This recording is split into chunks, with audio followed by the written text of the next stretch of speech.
എൻ്റെ ഹസ്ബൻഡിൻ്റെ ഫാമിലിയൊക്കെ നോർത്ത് ഇന്ത്യയിലായിരുന്നുകൊണ്ട് തന്നെ ഞാനും കുറേ നാൾ അവിടെ ആയിരുന്നു. അപ്പോൾ അതുകൊണ്ട് തന്നെ നമുക്കാണെങ്കിൽ അവിടെ മുതലുള്ള ഒരു ശീലമാണ്, നമുക്ക് ആരെങ്കിലും എന്തെങ്കിലും ഒരു പാത്രത്തിൽ ഒരു സാധനം തന്നാൽ ആ പാത്രം നമ്മൾ അവർക്ക് തിരിച്ചു കൊടുക്കുന്ന സമയത്ത് അത് കാലിയാക്കി കൊടുക്കാറില്ല, ഫുള്ളായിട്ട് നിറച്ചു കൊടുക്കാറുണ്ട്. ഞാൻ ഈ പറഞ്ഞ കാര്യം നോർത്ത് ഇന്ത്യയിൽ താമസിച്ചിട്ടുള്ളവരും ഇപ്പോൾ താമസിക്കുന്നവരുമായിട്ടുള്ളവർക്കൊക്കെ മനസ്സിലാവുകയെ. ഇതാണ് എൻ്റെ മദറിൻലോയുടെ അനിയത്തിയുടെ വീട്ടിൽ നിന്നും തന്ന പാത്രമാണ്. ഇന്ന് ഞങ്ങളാണെങ്കിൽ അങ്ങോട്ടേക്ക് പോകുന്നുണ്ട്. അപ്പം ഞാൻ രാവിലെ ചില്ലി ചിക്കൻ ഉണ്ടാക്കിയായിരുന്നു, അതിൽ നിന്ന് കുറച്ചെടുത്ത പാത്രത്തിലൊന്ന് നിറച്ച് വെച്ചിട്ടുണ്ട് അവിടെ ചേച്ചിക്ക് കൊടുക്കാനായിട്ട്. അതിനിടയിലാണ് ചേച്ചിയുടെ മോൻ വന്നിട്ടുണ്ടായിരുന്നു എൻ്റെ. അപ്പോൾ കുറച്ച് നാരങ്ങയും മുട്ടയൊക്കെ ആയിട്ട് വന്നിട്ടുണ്ട്. അപ്പോൾ ഞങ്ങൾ ഇന്ന് പോകാനായിട്ട് ഇറങ്ങുകയാണ്. അപ്പോൾ ചേച്ചിയുടെ മോനാണെങ്കിൽ കാറുമായിട്ട് വന്നിട്ടുണ്ട്. അപ്പോൾ അവൻ്റെ കൂടെയാണ് ഞങ്ങൾ പോകുന്നത്. അപ്പോൾ ചെങ്ങന്നൂരാണ് മമ്മിയുടെ അനിയത്തിയുടെ വീട്. പോകുന്ന വഴിക്ക് എൻ്റെ ഒരു ഫോളോവർ ആയിട്ടുള്ളൊരു ചേച്ചി എന്നെ കാണണമെന്ന് പറഞ്ഞതുകൊണ്ട് ഞങ്ങൾ അവിടെ ഒന്ന് ജസ്റ്റ് ഒന്ന് നിർത്തി, പോകുന്ന വഴിയായതുകൊണ്ടൊന്ന് കയറാമെന്ന് വിചാരിച്ചു. ഈ ഒരു വീടെന്ന് പറഞ്ഞാൽ 100 വർഷം പഴക്കമുള്ള വീടെന്നാണ് ഈ ചേച്ചി പറഞ്ഞത്. പക്ഷേ അതിനകത്തെ അറേഞ്ച്മെൻറ്റ് കണ്ടാണല്ലോ സത്യം പറഞ്ഞാൽ ശരിക്കും നമ്മൾ ഞെട്ടിപ്പോവും.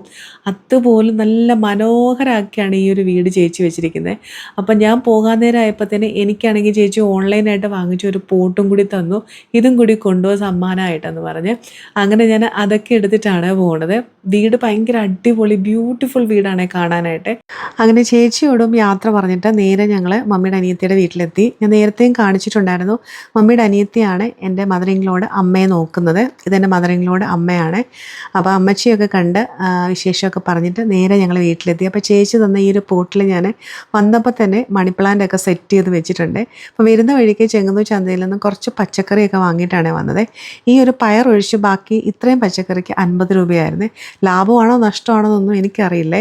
പയറിനാണ് 20 രൂപയായിരുന്നു. ഞാൻ ഷാർജയിലേക്ക് ഓണത്തിന് മുമ്പ് തന്നെ തിരിച്ചു പോകുമേ, അതുകൊണ്ട് നാളെ ഒരു കുഞ്ഞു സദ്യ ഉണ്ടാക്കാനായിട്ട് ഞാൻ ഇഞ്ചിക്കറി ഉണ്ടാക്കാനായിട്ട് ഇഞ്ചി ചിരണ്ടി എടുക്കുവാണ്. അപ്പോൾ ഇഞ്ചിക്കറിയൊക്കെ എല്ലാവർക്കും അറിയാവുന്നുള്ളത് കൊണ്ട് തന്നെ ഡീറ്റെയിൽ ആയിട്ട് ഞാൻ കാണിക്കുന്നില്ല, കാരണം ഞാൻ ഇന്ന് ഭയങ്കര ടയേർഡും കൂടിയായിരുന്നു. രാവിലെ മുതലുള്ള ഓട്ടമായിരുന്നു. ഇപ്പോൾ ഇന്ന് സമയം രാത്രി 8:45 ആയിട്ടുണ്ട്.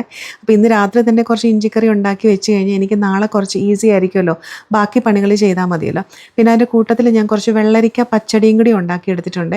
അപ്പോൾ ഈ ഒരു 2 സംഭവം റെഡിയാക്കി പിന്നെ നാളത്തേനുള്ള അവിയലിനുള്ള കഷ്ണങ്ങളൊക്കെ അരിഞ്ഞൊരു കണ്ടെയ്നറിലാക്കി ഫ്രിഡ്ജിലേക്ക് മാറ്റിയിട്ടുണ്ട്. പിന്നെ തോരനുള്ള പയറും കൂടി അരിഞ്ഞ് അതും ഞാൻ ഒരു കണ്ടെയ്നറിലേക്ക് ആക്കിയിട്ട് അതും ഫ്രിഡ്ജിലേക്ക് മാറ്റി. അങ്ങനെ നാളത്തെ പരിപാടിക്കുള്ള ഒരുവിധം കാര്യങ്ങളെല്ലാം ഞാൻ സെറ്റാക്കി വെച്ചിട്ടുണ്ട്. അപ്പോൾ ഇനി എനിക്ക് നാളെ അത്രയും ഈസി ആയിരിക്കുമല്ലോ കാര്യങ്ങളൊക്കെ.